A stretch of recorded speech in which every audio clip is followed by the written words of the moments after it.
성경 말씀 봅시다. 사사기 6장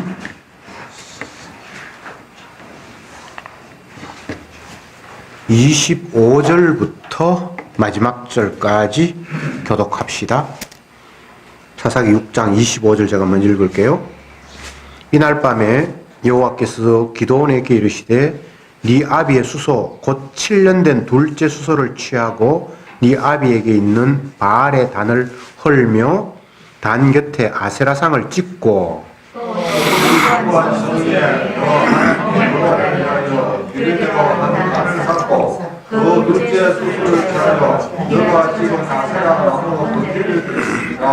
이에 기드온이 종 열을 데리고 여호와의 말씀하신 대로 행하되 아비의 가족과 그 성읍 사람들을 두려워함으로 이 일을 감히 백주에 행하지 못하고 밤에 행하니라. 성도 사람들이 아침에 일찍 일어나 건조 아비의 단은 행하되었으며 단 곁에 아세라가 찍혔고 세로 산 단위에 그 둘째 수소를 들였는지라. 서로 물어 가로되 이것이 누구의 소위인고 하고 그들이 캐어 물은 후에 가로되 요아스의 아들 기드온이 이를 행하였도다 하고 성도 사람들이 요아스에게 이르되 너 아들을 끌어내라. 그는 당연히 죽으시니 이는 바알의 단을 회파하고 단 곁에 아세라를 찍었음이니라. 요아스가 자기를 둘러쓴 모든 자에게 이르되 너희가 바알을 위하여 쟁론하느냐 너희가 바알을 구원하겠느냐 그를 위하여 쟁론하는 자는 이 아침에 죽임을 당하리라. 바알이 과연 신일진데 그 단을 회파하였은즉 스스로 쟁론할 것이니라 하니라. 건너에 기드온을 이루 바알이라 하였으니 이는 그가 아비의 단을 회파하였으며 바알이 그로 쟁론할 것이라 함이었더라. 때에 미디안 사람과 아말렉 사람과 동방 사람들이 다 모여 요단을 건너와서 이스라엘 골짜기에 진을 친지라. 여호와의 신이 기드온에게 강림하시니 기드온이 나팔을 부는데 아비의 새 족속이 다 모여서 그를 쫓고 기드온이 또 사자를 온 므낫세에 두루 보내매 그들도 모여서 그를 쫓고 또 사자를 아셀과 스불론과 납달리에 보내매 그 무리도 올라와서 그를 영접하더라. 기드온이 하나님께 여짜오되 주께서 이미 말씀하신 같이 내 손으로 이스라엘 고난을 하시거든. 보소서 내가 양틀 한 뭉치를 타작마당에 두리니 이슬이 양틀에만 있고 사방 땅은 마르면 주께서 이를 말씀하심같이 내 손으로 이스라엘을 구원하실 줄 내가 알겠나이다 하였더니 그대로 내가 그날 기드온이 이스라엘에 나서 양털을 취하여 이스라엘 사니 물이 그릇에 가득하더라. 기드온이 또 하나님께 여짜오되 주여 내게 진노하지 마옵소서. 내가 이번만 말씀하리이다. 고하옵나니 나로 다시 한번 양틀을 시험하게 하옵소서. 양틀만 마르고 사면 땅은 다 이슬이 있게 하옵소서 하였더니 이번에 하나님이 그대로 행하시니 그 양털만 마르고 사면 땅은 다 이슬이 있었더라. 아멘. 사사기의 내용 가운데 특히 기드온의 이야기는 조금 스토리가 있고 재미도 있습니다. 나중에 뒷부분에 가면 또 그런 사람도 있는데 어쨌든 기드온의 사사기 중에 기드온이라는 사사는 굉장히 비중이 있는 사사입니다. 그래서 아주 이야기가 길게 상세하게 기록이 되어 있는 게 특징입니다. 사사의 대표라고도 할 수 있고요. 하나님께서 사사를 다루고 이스라엘을 다루는데 표준이다, 표본이다 그렇게 이해해도 무리가 없을 것 같습니다. 우선 우리가 잘 아는 대로 기드온은 특별한 사람은 아닙니다. 그냥 농사 짓고 평범하게 살아가는 사람이었는데 하나님께서 갑자기 기드온을 불러서 네가 이 백성을 미디안의 억압에서 구원해라 그렇게 지명을 했죠. 사사로 갑자기 하나님께서 지명을 했죠. 그 하나님 앞에 지명당할 때의 사사의 처지를 우리가 지난주에 살펴봤는데 그때 어떻게 기록되어 있는가 하면 추수 때가 되어서 밀을 이제 추수를 하려고 하는데 항상 추수 때가 되면 요단강 건너편에 있는 동쪽에 살고 있는 그 이방인들이 찾아와서 이스라엘에게 곡식을 빼앗아 가고 막 이런 그런 시대적인 상황이었는데 그때도 아니나 다를까 요단강 동편에서 미디안 사람들이 요단강을 건너와서 곡식을 약탈해 가고 그런 상황이었는데 기도원이 자기가 농사 지은 것 이방 사람들에게 안 빼앗기려고 몰래 포도주 짜는 틀에서 밀을 까고 있었다라고 성경에 기록하고 있습니다. 그럴 때에 하나님께서 기도원에게 나타나서 큰 용사여, 네가 이 이스라엘 백성들을 미디안의 손에서 구원해라, 이렇게 사명을 부여를 했거든요. 그러니까 기도원이 깜짝 놀랐습니다. 하나님, 나는 큰 자도 아니고 굳이 따지자면 내가 속한 지파는 베냐민 지파고, 베냐민 지파는 요단강 동쪽에 반, 서쪽에 반 나눠졌어요. 베냐민 지파, 머나세 지파는 작은 지파거든요.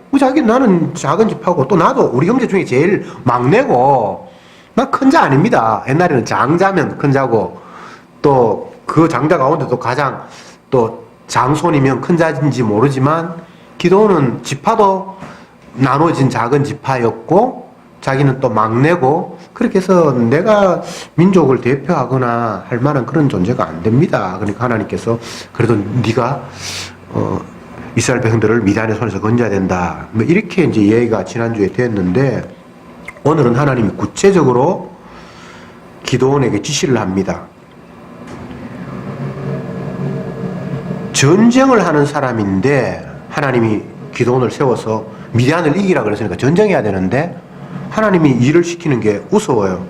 어떤 명령을 내리셨는가 하면, 네 아버지 집에 가서 아버지가 기르는 소 한 마리를 잡고, 또 너희 아버지가 늘 제사 드리는 그 바알의 단을 다 부셔버리고, 또 너희 동네에 있는 아세라 우상 그걸 갖다가 나무를 다 찍어버려라. 이게 미디안과 전쟁하는데 뭐 도움이 됩니까? 차라리 짧은 기간이지만 네가 검술 훈련을 하라든지 뭐 무기 다루는 연습을 하라든지, 이렇게 만약에 하나님이 명령을 하셨으면 조금은 이해가 될 텐데, 미디안과 전쟁에서 이겨야 된다라고 네가 앞서 나가라고 하나님께서 명령하시면서 그에게 주어진 사명이 너희 아버지가 섬기는 단을, 우상단이겠죠, 그죠? 흘어버리고 너희 동네에 있는 그 우상을 나무 찍어버리고 그렇게 하라는 거예요. 그래서 아버지가 귀중하게 생각하는 우상, 그 단, 번제단 같은 거, 어쨌든 그 단과, 또 동네 사람들 신주단 모시듯이 뭔가 이렇게 있는 아세라상, 그걸 지 마음대로 부수는 것도 그거 쉽지는 않잖아요. 그러니까 하나님이 명령을 하셨으니까 안 들을 수는 없고, 그래서 집에 있는 종 10명을 불러서 낮에는 감히 못하고 그러다가 혼나니까 한밤중에 몰래 가서 하나님의 말씀대로 아버지가 늘 제사 드리던 우상단을 막 부숴버렸고, 동네 사람들이 세워놓은 아세라상을 나무였던가 보죠? 찍어서 그걸 가지고 아버지의 수소 가운데 한 마리를 하나님을 위해서 제사 드린다고 하면서 그 찍은 나무는 뗄감하고 아버지의 수소는 제물로 바쳐서 하나님이 시키신 대로 제사를 드렸어요. 자, 여기서 우리가 한번 생각해 봅시다. 하나님이 기도원에게 사명을 주셨습니다. 그 사명은 이스라엘을 괴롭히는 이방인들의 그 억압에서 백성들을 건져내라는 거예요. 그들을 쫓아내라는 거예요. 이건 분명히 전쟁에서 그들을 꺾는 방법 말고는 방법이 없는데, 하나님이 그 사명을 주신 기도원에게 그 사명 감당하기 전에 이스라엘 안에 있는, 특히 너희 아버지를 비롯한 너희 동네에 있는 우상부터 먼저 제거하라고 하나님께서 명령을 주셨단 말이죠. 이게 중요한 거예요. 여호와 하나님은 미디안을 이스라엘의 적으로 생각하기 이전에 기도원과 그 가족과 그들이 살고 있는 그 동네 사람들이 여호와 하나님 앞에 우상인 거예요. 적인 거예요. 하나님을 안 섬기고 여호와 하나님을 두고 엉뚱한 우상을 섬기고 있으니까 그것이 먼저 제거되어야 할 대상이라고, 그것 부수는 일부터 먼저 하라고 기드온에게 그 일을 시킨 거예요.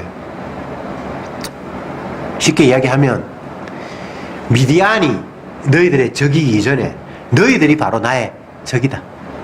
그 이야기를 하신 거예요. 참 무섭죠. 이스라엘 백성들에게는 미디안은 적일지 모르지만 자기 자신이 적이라는 사실을 생각지도 못한 거예요. 인간이 늘 이렇게 어리석은 거예요. 왜 미디안이 이스라엘을 공격하고 쳐들어옵니까? 멀쩡한데 자기 나라에 살기도 바쁜데 왜 남의 나라에까지 침략해 옵니까? 하나님이 시키신 거예요. 원래 미디안은 가나안의 7 족속 중에 한 족속이었는데 이스라엘 백성들이 다 점령을 했어요. 여호수아 시대에. 뭐 일부의 사람들이 남아 있었지만 그 사람들은 힘도 없고 완전히 이스라엘의 속국이 되어서 시킨 대로 하고 뭐 물 뜨는 사람이나 뭐 허드렛 일 하는 사람으로 종 정도로 부릴 정도의 몇몇 사람들만 남아 있었지 그들이 뭐 국가를 형성해서 남의 나라를 침략하거나 그런 세력이 아니었어요.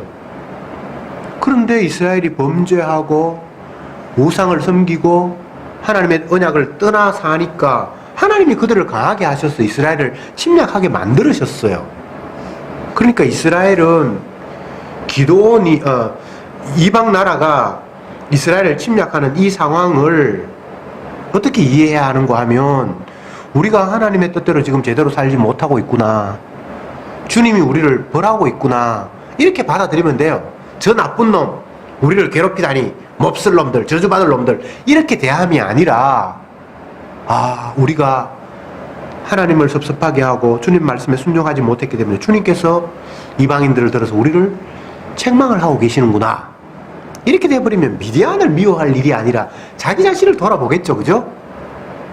그러니까 사실 기드온이 진짜 신앙인이었다면 하나님의 사명을 받았으면 주여 내 집이 우상 숭배하는 자고 이 동네는 아세라 상을 섬기는 종입니다 하면서 스스로 부쉈을 거예요.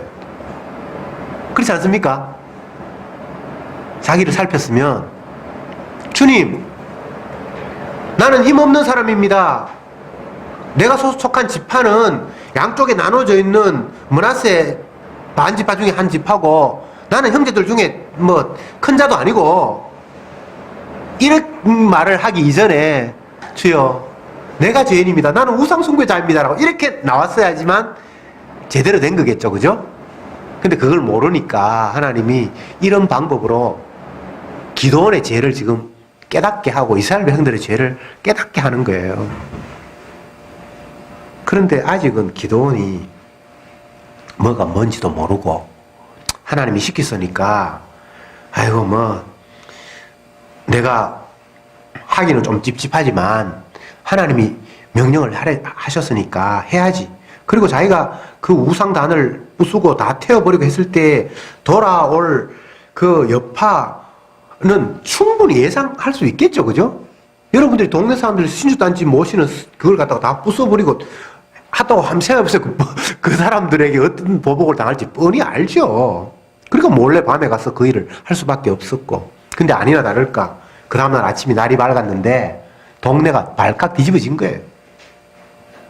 우상 섬기는 단이 다 부서졌고 불타버렸고 뭐 그러니까 도대체 이걸 누가 했냐라고 막 따져 물으니까 종을 10명이나 데려가 갔으니까 그게 어디든지 셌겠죠. 그래서 요아스의 아들 기드온이 어젯밤에 그런 짓을 했습니다. 그러니까 동네 사람들이 화가 나서 요아스의 집을 찾아가서 요아스를 향해서 네 아들이 이런 엄청난 일을 했다고 했는데 빨리 아들을 끌어내라. 우리가 죽이겠다고 하니까 평소에는 우상을 열심히 섬겼던 이 기드온의 아버지 요아스가 아들 죽는다고 하니까 아들은 또 아끼잖아요. 그러면서 이제 아주 꽤 많은 요령을 부렸습니다. 야, 이 사람들아, 우리가 섬겼던 이 아세라 상이 진짜 신이었다면 신이 자기를 무너뜨린 사람을 스스로 벌하지 너희들이 왜 나서냐고 이렇게 얘기를 한 거예요. 참 깨보죠. 그죠? 말이 맞잖아요. 그들이 섬기면서 신이 대단한 신이면 그 신을 만약 누군가가 부쉈으면 그 신이 원수를 갚지 너희들이 왜 설치냐고. 말은 맞잖아요. 그 동네 사람들이 할 말이 없는 거예요. 쉽게 이야기하면 아무도 신을 믿는 건 아니에요. 만약에 그들이 신을 믿었다라면 진짜 이 아버지가 말하기 이전에 감히 신을 누가 건드려? 그러면 그 신이 벌할 거다라고 말하지. 자기들이 잡아 죽일 필요가 사실 없잖아요. 그래서 인간이 신을 섬긴다는 거 다 거짓말이에요. 우상을 섬기는 거 안 믿어요. 뭐 어디 가서 뭐 빌고 하는데 진짜 그거 믿는 거 아니에요. 그냥 혹시나 주택복권, 뭐 주택복권 아니야, 요즘 로또복권. 그거 혹시 모르니까 되면 좋고 안 되면 뭐 그만이고. 이런 마음이 진짜 신을 믿는 사람 없어요. 뭐 불교를 믿든 뭐를 믿든 다 그냥 한번 걸쳐 놓는 거예요. 그래서 다 그게 인간의 상상력의 산물이고 착각의 산물이고 그냥 믿음이 없으니까 그거라도 혹시 하면 나에게 도움이 되지 않을까라는 그런 그냥 막연한 믿음이에요. 돼지 머리 갖다 놓고 해서 돼지 코에 5만 원짜리 꼽았다고 해서 그 돼지 코가 복을 준다고 믿는 사람은 없어요.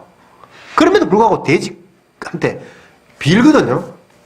혹시나 행운이 오면 좋고 안 오면 뭐 그만이고. 돼지 머리 믿는 사람 없습니다. 예. 믿는다고 여러분 생각하면 안 돼요. 물론 뭐 그 여러분들 그런 생각할 이유도 없겠지만 이 인간이 이런 거예요. 믿지도 않으면서 그가 자기를 도와준다라는 확신도 없으면서 그냥 불안하니까 한번 해보는 거예요. 맑은 달을 보면서 저 맑은 달은 나에게 뭔가 혹시나 행운이 줄 수 있을지도 모르니까 그냥 맑은 물 떠놓고 한번 빌어보는 거예요. 그건 다 나를 지키고 싶은 마음, 혹시 내 기대가 무너지면 어떡할까라는 불안감 때문에 오는 마귀에게 속는 인간의 나약한 모습의 한 표출입니다. 예. 사람은 자기 자신 외에는 아무것도 안 믿어요. 인간은 그렇게 돼 있어요. 남을 믿는다고요? 그런 인간 없습니다. 그냥 혹시나 해서 그렇게 하는 거예요. 그걸 오늘 이 우상단을 부서뜨린 기도원에 대한 태도에서 밝혀지는 거예요. 다시 말씀드리지만 기도원의 아버지 요아스가 우상단을 만들어 놓고 거기서 날마다 우상을 섬겼고 그 동네 사람도 그 짓을 했고 그런데 그 단을 그 상을 여호수아가 부서뜨렸고 그 사실을 알고 동네 사람들이 기도원을 죽이려 했고 그 사실을 그 아버지가 깨닫게 되니까 아들 살리려고 우리가 섬기는 신이 진짜 신이라면 신이 스스로 원수를 갚지 너희들이 왜 설쳐? 다 믿는다는 이야기. 다 믿는다니. 이게 인간이 이게 어리석은 거예요.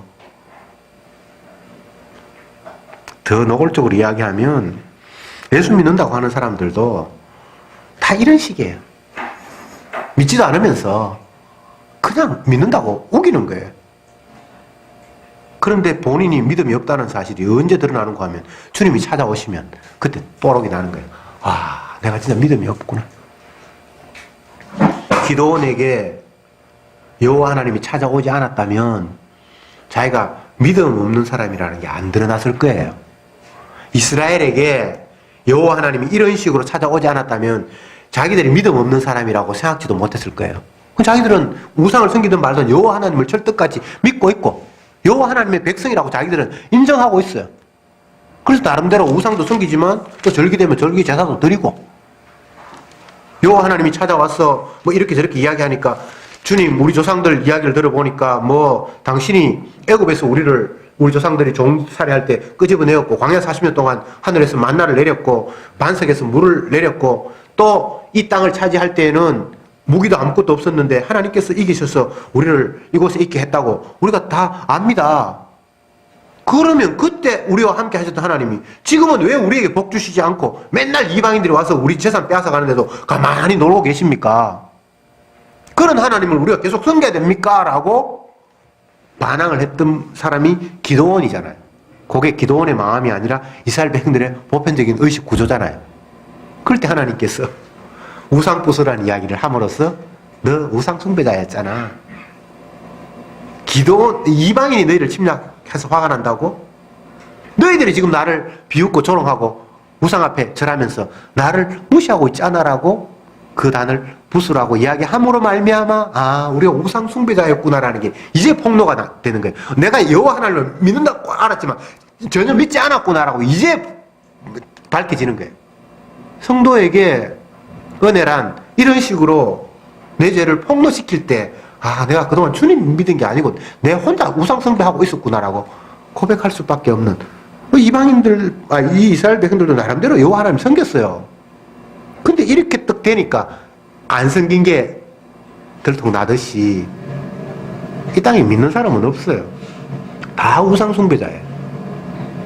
근데 주님의 택한 백성에게 은혜로 찾아오면 아 내가 주님 믿는다고 착각했는데 이게 우상 숭배였구나라고 깨달아지는 그 순간이 잠깐 그 믿는 순간이에요. 믿음 없어요. 예. 내가 여러분들을 무시하는 게 아니고요. 예. 저도 그렇고 여러분도 그렇고 모든 죄인들이 지 믿지 누구를 믿지 않아요. 그래서 성도는 주여 믿음 없음을 용서해 주옵소서 그렇게 고백할 수밖에 없어요.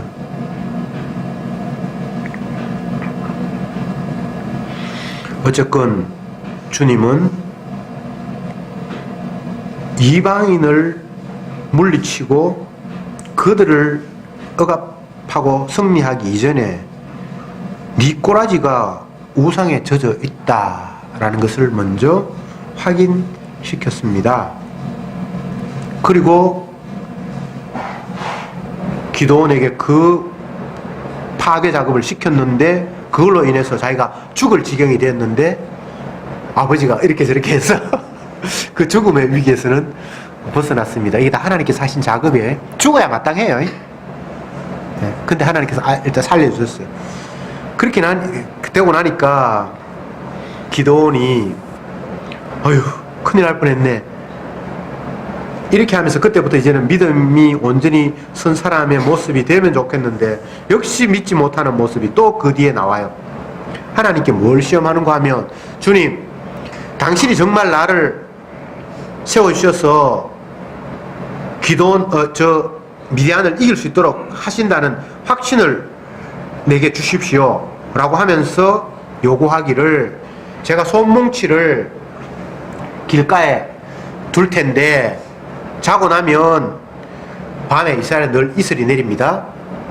손뭉치에만 이슬이 내리고 나머지 땅은 이슬이 전혀 내리지 않는 마른 땅이 되게 해주시면 하나님이 나와 함께 하신다는 걸 내가 믿고 전쟁터에 나가겠습니다. 그렇게 하나님께서 그렇게 해줬어요. 그 다음날에 또 못 믿으니까 하나님 이제 반대로 한 번 더 할게요. 내가 손뭉치를 내놓을 테니까 고기만 말짱하게 뽀송뽀송 이슬이 안 내리고 나머지 땅에 다 이슬이 내리면 하나님이 나와 함께 하시는 거 내가 믿을게요. 또 그렇게 나온 거예요. 정말 유치하죠.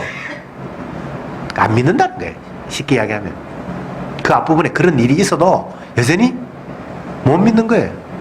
이게 저와 여러분들의 실상입니다. 믿음요 없어요. 내밖에 안 믿어요. 뭐 남편, 아내, 자식 아무도 안 믿어요. 인간은 집밖에 못 믿는 거예요. 왜? 자기 자신이 신이 되어 있고 내가 내만 생각하기 때문에 다른 사람도 자기만 생각한다는 걸 다 알고 있어서 남을 못 믿는 거예요. 뻔히 잘 알잖아요. 내 꼬라지가 네 꼬라지고 네 꼬라지가 지 꼬라지니까 나는 내 밖에 생각하지 못하니까 저 사람도 집 밖에 생각하지 못한다는 걸 알기 때문에 안 믿는 거예요. 나를 돕는다? 그 말이 거짓말인 줄 알아요. 지를 위해서 나를 이용한다는 걸 알고 있거든요. 내가 평소에 그렇게 살아가기 때문에 다른 사람도 그럴 수밖에 없잖아요. 인간은 절대 남 안 믿습니다. 예수님을 못 믿어요. 그러니까 믿음은 이게 기적이에요. 그분이 우리를 침투해 오셔야 믿음이라는 게 비로소 이거는 내가 뭐 상식적으로 논리적으로 납득하고 뭐 이런 문제가 아니고 그냥 그분이 덮쳐 오시니까 그 앞에 찌그러져서 그냥 인정할 수밖에 없는 그게 믿음이에요. 화로다 나의 망하게 되었도다. 그래 믿음 있는 척 할 필요는 없어요. 뭐 믿음 있는 척 한다고 해서 믿어주는 것도 아니고 그냥 믿음 없는 채로 사세요. 주님은 자기 백성을 자기 영광을 위해서 활용하실 때에는 어떻게 하든지 만들어가요. 믿음 없는 기도원을 만들어가요. 결국은 하나님의 말씀을 믿을 수밖에 없도록 어떻게 하는지 만들어가요. 여러분들이 어떻게 하려고 생각하지 마세요. 그냥 여러분 하고 싶은 대로 하면서 사세요. 네. 그거 말고는 뭐 우리가 할 수 있는 게 없습니다. 단 중요한 것은 주님은 이 세상을 자기 영광을 위해서 다루고 계시는 거예요. 내 영광 아닙니다. 피조물 영광을 고려하시는 분 아닙니다. 우리는 내가 신이 되어서 내 영광을 자꾸 생각하고 내 구원을 생각하지만 주님은 피조물의 구원을 염두에 두는 분이 아니에요. 자기 영광을 위해서, 자기 사랑을 위해서 멸망받아야 될 생명 가운데 자기 사랑이 얼마나 대단한가를 보여주기 위해서 구원 얻을 생명들을 점 찍어놔서 그 구원이 되는 거지. 우리가 뭐 하나님 앞에 내 구원해 주세요, 저요 손들어서 되는 거 아닙니다. 오해하지 마세요. 내가 야곱은 사랑하였고 에서는 미워했다. 주님이 자기 사랑이 얼마나 대단한 거 보여주기 위해서 야곱이 그냥 그게 선택된 거예요. 가인과 아벨의 제사를 받고 안 받고 주님께서 결정하신 거예요. 가인의 자질도 아니고 아벨의 자질도 아니에요. 은혜가 오면 그게 이제 깨닫기 시작하는 거예요. 아, 이게 내 위해서 하는 것이 아니라 주님의 자기 영광을 위해서 이렇게도 하고 저렇게도 하시는데 오늘은 나를 요 모양으로 있게 하셨구나. 그러면 그게 내가 원하는 모양이 아니라 조금 찌그러져도 뭐 주님이 하신다면 하셔야지. 이런 마음이 이제 조금씩 생기는 거예요. 근데 이제 반대쪽에서 보면 그게 대단한 거예요. 저쪽 안 믿는 세계에서 보면 찌그러졌는데도 불구하고 뭐 별로 그렇게 억울한 것도 없고 뭐 편안하게 뭐 웃고 믿음 없는 쪽에서 보면 그게 굉장히 이상해 보여요. 근데 주님께서 그 마음을 주시면 자기는 이상하지 않아요. 내가 그러면 나 주인도 아닌데 주님이 자기 영광을 위해서 나를 이렇게 낮추시면 내가 낮아질 수밖에 없지. 저쪽에서 보면 이게 평강이에요. 기쁨의 이유를 묻는 자에게 설명할 수 있도록 항상 준비하라. 성경에 그런 표현이 있어요. 네가 왜 기뻐하는지, 네가 왜 평안한지. 내가 볼 때는 네가 지금 완전히 바닥인데 너는 웃고 있네. 웃어서 웃는 게 아니고 주님이 깨닫게 하시니까 그 상황이 뭐 크게 그렇게 문제 있는 환경이 아닌 거예요. 요셉이 옥에 갇히고 뭐 억울하게 누명을 쓰고 형들의 미움을 받아서 팔려가고 뭐 별별 일이 다 일어나는데 욥 같은 사람은 어느 날 갑자기 10명 남매가 다 죽고 몸이 병들고 아내마저 남편을 욕하고 도망가고 사랑하는 친구들마저 다 손가락질하는 정말 이 땅에서는 더 이상 누구에게 의지할 수 없는 그런 환경에 처하게 되지만 주님이 은혜로 그 환경을 이해하게 하시면 감사할 수 있는 거예요. 억지로 내가 감사해서 그 어려움을 풀리라.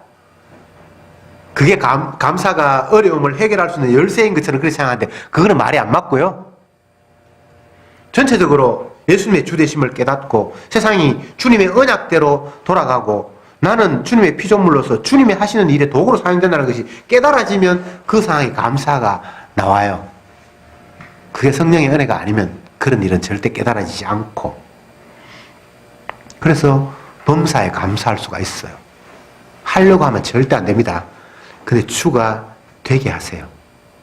그렇게 되게 하시는 그 상황을 나의 나 된 것은 주님의 은혜군요 라고 뒤늦게 고백할 수밖에 없는 거예요. 이 모든 과정이 주님이 당신의 일을 주님의 뜻을 이루기 위해서 이런 일을 하셨군요. 그러니까 다 이건 은혜네요. 모든 것이 합력하여 유익하게 주님께서 하셨네요. 내 유익이 아니고 주님의 유익을 위해서. 그렇게 될 때에 이건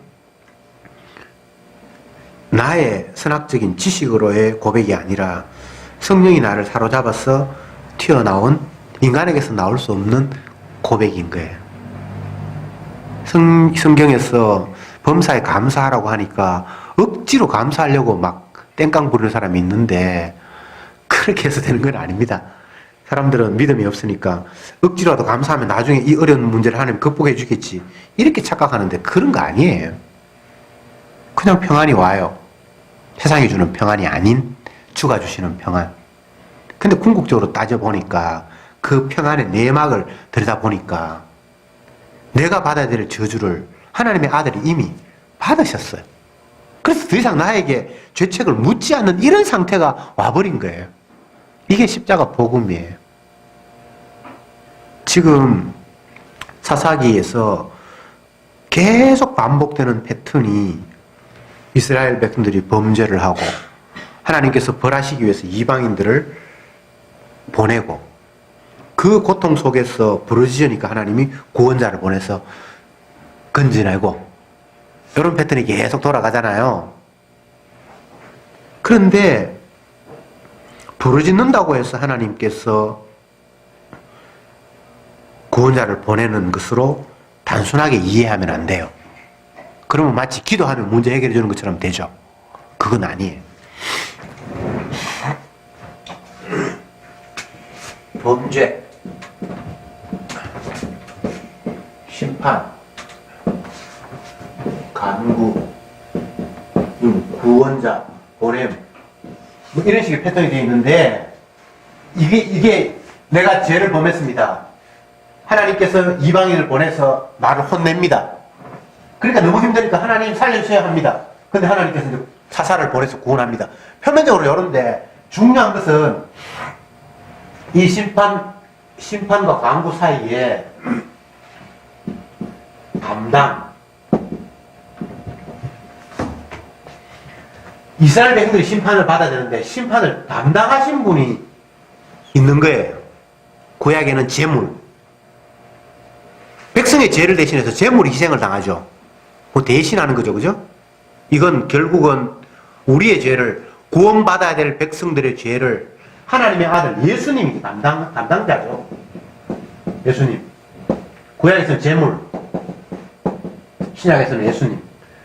그러니까 심판을 고통을 받고 있는데 강구를 해서 구원자를 보낸다 이렇게 생각하면 안 되고 심판을 받는데 내가 심판을 받는 것 같은데 나중에 보니까 내가 받는 것이 아니라 누군가가 내 심판을 담당하시는 분이 나타나요. 그래서 그 가운데 구원자가 이제 등장하는 것. 그래서 우리가 그냥 내가 고통받는데 고통받으니까 하나님이 강구해서 준다라고 이렇게만 말하면 안 되고 이 고통 가운데서 강구하는 이 과정에서 내 죄를 담당하시는 담당자가 있다라는 사실이 꼭 그게 들어가야 돼요. 거기에 빠지면 복음이 안 돼요. 주님이 죄인이라는 사실을 확정짓고 깨닫게 하기 위해서 우리에게도 고통을 주세요. 여러분들이 병들고 죽어가는 게 죄의 정상이거든요. 내가 죄인이라는 사실을 하나님이 확인시키는 거거든요. 그러면 내가 다 담당하면 뭐 내 죄 사함 받겠지. 절대 그렇게 해서 죄는 사해지는 법이 없어요. 누군가가 내 죄를 담당을 해야만 내가 온전해지거든요. 그래서 그 과정 속에서 반드시 담당자가 이게 들어가는 거예요. 복음을 말하는 데는 항상 담당자의 대신 희생, 그분이 대신 피를 흘렸다라는 것이 빠지면 복음이 아니에요. 내가 죽도록 고생했다. 내가 사람을 죽여서 20년 형을 받아서 내가 교도소 생활 20년 했다. 이제 20년 끝나고 나왔으니까 나는 살인에 대한 죄가 없다. 이건 세상에서 말하는 죄를 씻는 방법이에요. 근데 주님 앞에 죄 사함이라는 것은 우리가 고통받는다고 해서 죄가 사해질 수 있는 정도의 죄가 아니에요. 그걸 우리가 알아야 돼요. 내가 어떤 저주를 곱빼기로 받아도 내 죄를 씻을 만큼의 그건 안 돼요. 그만큼 우리가 완악한 죄인인 거예요. 왜? 나를 만드신 하나님을 전적으로 거부하고 죽여버렸기 때문에 이건 뭐 벌을 어느 정도 받아가지고 해결할 수 있는 문제가 아니에요. 그리고 한번 거부하고 뉘우쳐서 다시 안 거부하면 좀 좋을 것 같은데 평생을 거부하며 살아가는 죄인이기 때문에 이건 죄를 씻을 수 있는 방법이 우리로서는 없는 거예요. 그래서 하나님이 자기 몸을 쳐서 그래 네가 저주받아야 될 거 내가 대신 저주받을게 해서 십자가에 피를 흘리셔서 내가 더 이상 니한테 죄 안 물을게 담당하셨으니까 그런 방법을 주님이 취하신 거예요. 그래서 대속 내 죄를 담당하심으로 말미암아 죄 용서 받은 그를 자기의 백성으로 삼고 그 백성을 통해서 영광을 받고 찬양을 받고 감사를 받는 것, 그게 주님께서 만들어 놓은 스케줄, 약속이에요. 세상은 그것 외에 다른 게 없습니다. 뭐 어떻게 하면 성공합니까? 세상의 성공 실패를 피조물이 논할 수가 없어요. 창조주 하나님이 자기 영광을 위해서 모든 것들을 다 만들으셨기 때문에 그분의 관점에서는 그냥 100% 성공이고요. 그분은 실패라는 게 없으니까. 그런데 피조물인 주제에 성공 실패를 논한다는 그 자체가 창조주의 자리를 넘봤기 때문에 나오는 발상이에요. 피조물은 성공 실패가 없다니까. 화분이 무슨 성공 실패가 있습니까? 주인이 보기 좋아서 이쪽에 갖다 놓으면 여기 있으면 되고 이쪽으로 옮기면 되고 에이 보기 싫다 하면서 그냥 없애면 없어지는 게 피조물이에요. 피조물에게 영광이나 성공이나 실패는 없어요. 근데 자꾸 우리가 왜 그런 생각이 들죠? 그게 마귀가 전 거예요. 지가 스스로 창조주라고 착각하고 있기 때문에 성공 실패를 논하는 거예요. 여러분 성공 실패 없습니다. 우리는 다 창조주 하나님이 자기 원하는 대로 움직일 뿐이에요. 그분이 가라 하면 가고 오라 하면 오는 그런 종들이에요. 종은 자주권이 없습니다. 자기 소유도 없습니다. 종은 주님의 소유예요. 주인이 종에게 자기가 필요한 일을 시키기 위해서 어디 갔다 오라고 여비를 주어서 종에게 여비가 있을 수 있어요. 그래, 그건 지돈이 아니에요. 주인이 시키신 일을 위해서 그냥 그게 있는 거예요.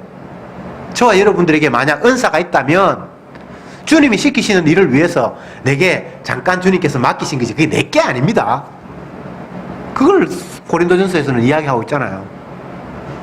누가 무엇을 하거든 주가 주시는 힘으로 하는 것처럼 하라. 그리고 또 하는 일 가운데 남들을 깔보고 할 수 없는 거예요. 손이 발들어 너는 쓸데없다 하거나 가치없다 하지 못하는 일. 다 그리스도의 머리 된 것에 붙어있는 지체이기 때문에 머리의 명령에 따라서 움직이는 것 뿐이지 니는 귀하고 나는 천하다라는 그런 게 없는 거예요. 지난주 오전 말씀에서 마르야 마르다가 예수님을 자기 집에 초청을 했을 때에 언니 마르다는 음식 만들면서 대접하려고 분주하고 동생 마리아는 예수님 무릎 앞에 앉아서 열심히 말씀에 귀 기울이고 있고 그냥 지 할 일 하면 되는데 언니가 화가 났잖아요. 동생이 철이 없어도 너무 없어. 지금 바쁜데 손님 대접했는데 음식 빨리 만들어가지고 예수님 배고프기 전에 대접해야 되는데 일은 안 하고 예수님 뭐 말씀만 가만히 듣고 있으니까 언니가 참다 열이 막 뻗쳐서 동생을 나무라야 되는데 동생을 나무라기보다는 예수님한테 주님 이 철없는 동생 좀 꾸중해서 언니 바쁜데 일에 좀 도와주라고 하셔야지요 라고 사실은 예수님이 더 미웠던 거예요. 인류의 스승이면 그렇게 좀 알아서 하시지. 근데 예수님이 뭐라고 합니까? 아이고 내가 정신이 없다 보니까 그랬네. 빨리 언니 도와라. 이렇게 대답이 나올 줄 알았는데 네가 그래 뭐가 그렇게 분주하냐? 동생이 네 일을 도와야 된다고? 동생은 지금 귀한 일을 지금 하고 있는데 너도 그냥 네 할 일이나 해라. 예수님 이렇게 말씀하셨단 말이죠. 지난주 본문 기억납니까? 네. 주님께서 말씀하신 것은 뭡니까? 사실 모든 피조물들은 주님 앞에 받기만 하지 내놓을 수 있는 입장은 아무것도 없어요. 동생은 지금 잘 받고 있잖아요. 말씀을. 자기가 내놓는 거 아무것도 없잖아요. 근데 언니는 지가 마치 뭔가 주님 앞에 내놓을 수 있는 것처럼 착각하고 있어요. 그게 문제예요. 우리가 뭘 주님 앞에 드립니까? 천지 모든 것에 다 주인 되시는 분인데, 단 그분이 나에게 주셨기 때문에, 모든 걸 다 주셨기 때문에, 이거 당신 거죠라고, 당신이 주신 것이죠라고 내놓을 수 있는 거는 할 수 있어요. 그거 말고는 우리가 할 수 있는 게 없어요. 근데 그런 의식이 없이, 내가 솜씨도 좀 있고 우리 집에 반찬이 있으니까 내가 이거 주님 대접해야지, 이건 아니. 이게 내 거 아닌데, 내 솜씨도 내 게 아닌데, 그냥 다 주님이 주셨어. 주님 당신이 이거 주셨잖아 라고 그렇게 내놓을 때는 이 마르다처럼 그렇게 그런 태도가 안 나와요. 그걸 지적하시는 거예요. 뭐 네가 날 대접한다고 놀고 있네. 예수님이 그 말씀을 하시는 거예요. 여러분, 성도가 은혜로 뭔가를 할 수 있어요. 근데 그것은 마르다의 자세가 아니죠. 마리아의 자세죠. 뭐 음식 대접하라는 말이 아니고, 음식 대접하는 것보다는 말씀 듣는 게 더 행복한 일, 뭐 그게 중요하다, 그런 이야기 하는 것도 아니에요. 이런 일을 하든 저런 일을 하든 다 주님께서 주신 것을 그냥 우리는 받는 입장이라는 사실을 알면서 그 자리에 있어야 한다는 거예요. 그게 주가 주시는 힘으로 하는 거잖아요. 내가 했습니다가 아니라 당신이 나한테 주셨잖아요, 이거 당신 거예요 라고 그냥 뭔가 하는 거잖아요. 그게 헌금이 되었건 뭐 봉사가 되었건 무엇이 되었건, 난 바쁜데 이번에 뭐 일했다, 내가 돈 있는 가운데 그 귀한 거 집을 반이나 팔았어, 주님의 이름을 위해서 헌금을 했다, 그건 아니잖아요. 그 반이 어디서 왔는데. 그래서 성도는 처음부터 끝까지 다 주님이 자기 영광을 위해서 모든 일들을 펼쳐 놓으셨고, 그 일을 하는 데 있어서 우리를 불러서 자기의 영광을 위해서 이리 두시기도 하고 저리 두시기도 하고 밀기도 하고 땡기기도 하고, 그냥 우리를 그렇게 활용하시는 거예요. 피조물을 위한 게 아닙니다. 창조주 하나님의 자기 영광을 위해서. 만물이 주에게서 나오고 주로 말미암고 주에게로 돌아간다. 사도 바울이 너무나 짧게 핵심적으로 세상을 다 표현해 버렸어요. 만물이 주로 말미암았고 그분에 의해서 시작이 됐다는 거죠. 그죠? 그분에게서 나오고 그리고 그분에게로 돌아갔다. 거기에 피조물은 별로 뭐 해도 그게 지가 한 게 아니고 하나님이 자기 영광을 위해서 그 사람을 그렇게 활용하셨으니까 주가 하셨습니다. 근데 이렇게 깨달아서 당신이 하셨잖아요, 이거 내 거 아니에요, 당신이 그잖아요, 보세요 라고 미는 게 이론적으로는 쉬운데 그게 사람이 할 수 없는 일이에요. 성령이 아니고서는 결코 나올 수 없는 일이에요. 주가 아니고서는 안 되는 거예요. 사람으로서는 할 수 없으되 주가 하신다. 만약 사람이 할 수 있다라면 예수 믿는 그게 경쟁력이 치열해서 저와 여러분들 믿지도 못할 거예요. 똑똑한 사람은, 능력 있는 사람들 먼저 뭐 찾아가가지고, 저와 여러분들은 뭐 지극히 평범한 사람이라서 그 자리도 아마 못 찾았을 것 같아. 근데 지금 놀랍게도 사람의 힘으로 하는 것이 아니라 주님이 하셨기에 바보 같은 우리도 그 자리에 얼쩡거리면서 주님이 하셨네요 라고 한마디 할 수 있는 것, 이게 얼마나 큰 은혜인지 몰라요. 죄의 싹은 사망이에요. 죄값은 사망이에요. 죄 지은 사람은 반드시 심판받고 죽는 게 하나님의 원리예요.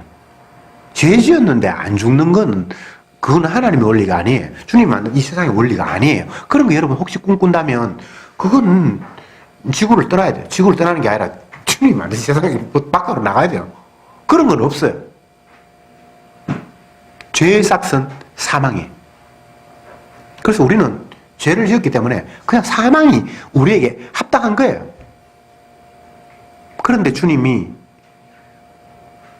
우리의 죄를 담당하시면서 죽었어요. 그래서 우리에게 죄책을 묻지 않는, 그래서 예수 안에 있는 자에게는 정죄함이 없는 그런 놀라운 법을 마련하셨어요. 사사기 이야기하면서 그 이야기를 주님이 하시는 거예요. 이스라엘 백성들이 범죄했다.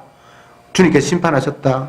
그러니까 부르짖었다. 그러니까 구원자를 보냈다. 표면적으로 보면 그냥 그런데, 근데 그 이면을 들여다보니까 심판받는다, 고생한다, 남의 나라 사람들이 쳐들어와서 내 거 다 빼앗아간다. 그것도 물론 큰 고통이에요. 근데 그거는 제일 마지막 싹 사망은까지는 아니잖아요. 심지어 우리가 죽어도 이 죽음 가지고는 값이 안 돼요. 그런데 죄 없으신 하나님의 아들이 죽음으로 말미암아 우리의 그 엄청난 죄값을 다 싹 가져가 버린. 그러니까 그렇게 된 해당자에게는 더 이상 죄에 대한 값을 묻지 않는 그런 상태가 되어버린 거예요. 그 상태에 온 사람을 죄의 사함을 받고 허물의 가리움을 받은 자가 복이 있도다 라고 다윗이 고백했고, 그 다윗의 고백을 바울이 받아서 똑같이 고백하고 있어요. 죄의 사함을 받고 허물의 가리움을 받은 자가 복이 있다. 죄인에게 그거보다 더 다른 복은 없어요.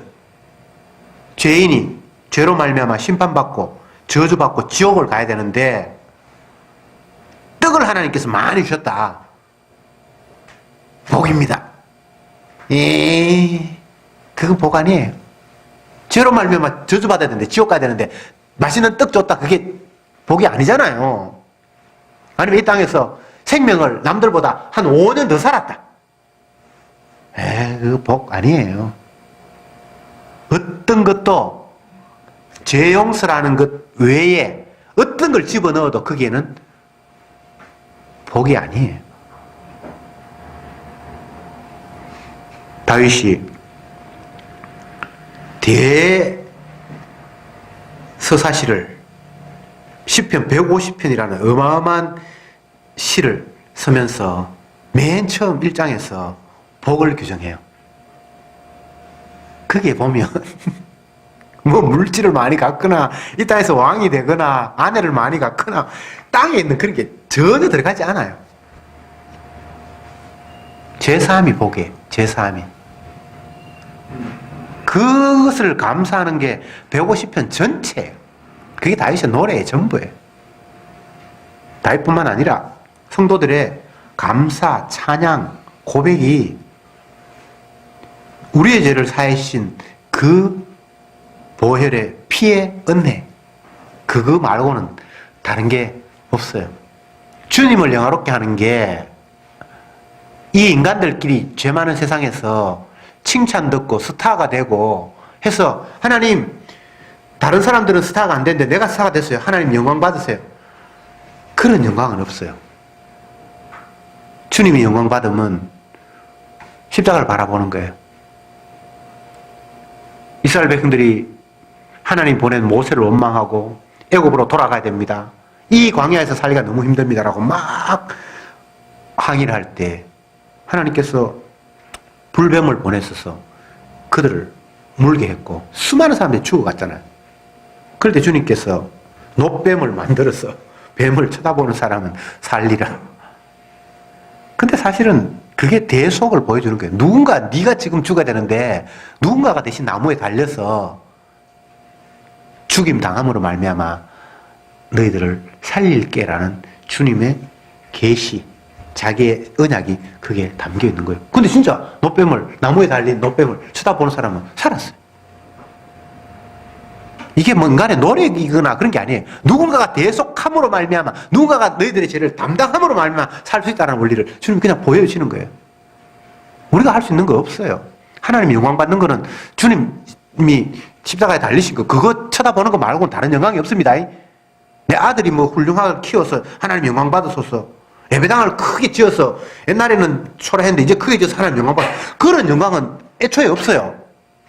주님의 영광은 예수님의 피 흘리심에 감사하는 것 말고는 다른 영광이 없어요.